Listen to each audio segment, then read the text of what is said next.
sis! So, 4 days ganap nga mga sis. Ito na nga ang araw na hinihintay ng mga Apalitenyos. Bukod nga sa Pasko at New Year, ang isa rin nga sa masayang araw dito sa Apalite ang araw ng fiesta. Ay, kakagising ko nga lang dyan at nagising nga ako sa mga nag-atiya-tiya nati ko. Ay, meron nga mga nagtatambol. Tatambol? My gosh. Ay, ang binigay nga lang namin ay 20. Pwede na siguro yun. Ay, syempre, sila mama ko naman nga ay nag-ready na ng ihahanda namin para sa fiesta. Kakagising ko nga lang dyan, kaya naman nga wala talagang ambag ang atin nyo. Sorry. Ay, syempre, kahit konti naman ay meron akong may tutulong kay mama. At dahil Disney Princess nga ang atin nyo, ang pinakamagaan na trabaho nga ang pinagawa sa kanya. Ay, Rugoy, iwain ko na nga lang yung mga gelatin ay tinulungan pa ako ng lola ko dahil nga laki daw ng hiwa ko. Ay, alam nyo na siguro kung anong ginagawa ko dyan. Ay, gumagawa lang naman nga ako ng pambansang coffee jelly. Sorry. Sumilip lang nga ako saglit sa daan at tuyo pa nga ang daan. Ay, mamaya lang nga dyan ate ko ay sobrang gulo na dyan. Ay, bago nga ang lahat ay papakita ko muna sa inyo isa-isa ang mga handa namin for today's video. Tuwing piyesta nga dito sa amin mga sis, hindi nga nawawala talaga ang hipon. Ay, kahit isa-isa inyo pang tanongin ang mga bisita namin dito, mga sis ay talaga naman nga alam nilang hindi nawawala ang hipon. Meron rin nga kami ditong Korean braised baby potato. Meron rin nga tayo ditong menudo, asado, seafood Cajun at higit nga sa lahat ang mini crispy pato. Sorry. Meron rin nga tayo ditong homemade kalamay. After nga namin maghanda ni mama ng mga ihahanda namin ay lumabas muna kami at pumasyal sa may ilog. Dito nga dadaan at bababa si Apong Iru galing sa bangka. Ayo, kalago ng mama ko Ken, nag-sightseeing. Yeah.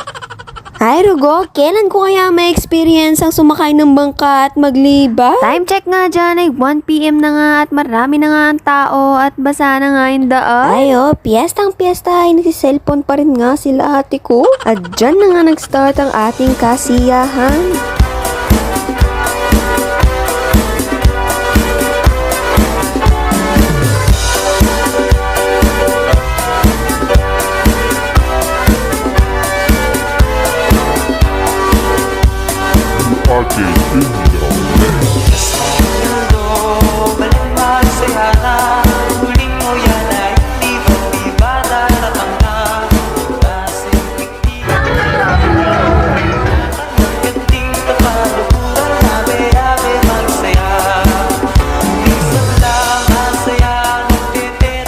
Hindi ko nga kasama sila ate ko sa labas dahil nga may bisita sila at si ate Jem ko naman nga ay may period. Ay, sinasabi ko nga sa inyo mga sis, yun na nga ata ang pinakamalas pag piyesta, yung naka-period ka. Ito naman nga ako, binabalak si mamang basahin dahil nga piyestang piyesta wari, hindi ko siya babasain. Ay, talaga naman nga kinikilig si mama ko dyan sa lamig. Sorry.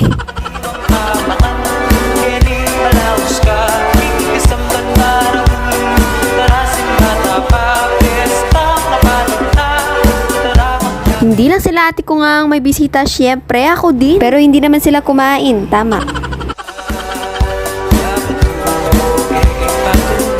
Ito na nga ang sign na malapit na nga si Apong Iru. Pag may nakita nga kami naglalakad mga Knights of Columbus na papuntang ilog, ay sign na nga iyon na malapit na si Apong Iru.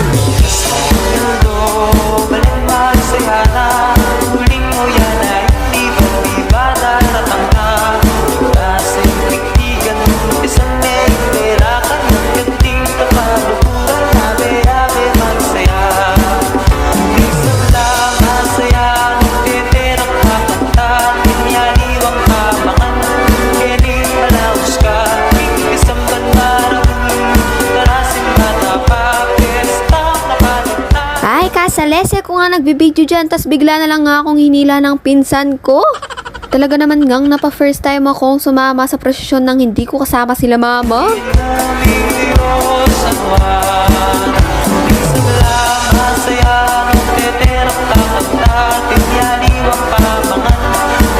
Malaos ka, isang banarang tarasin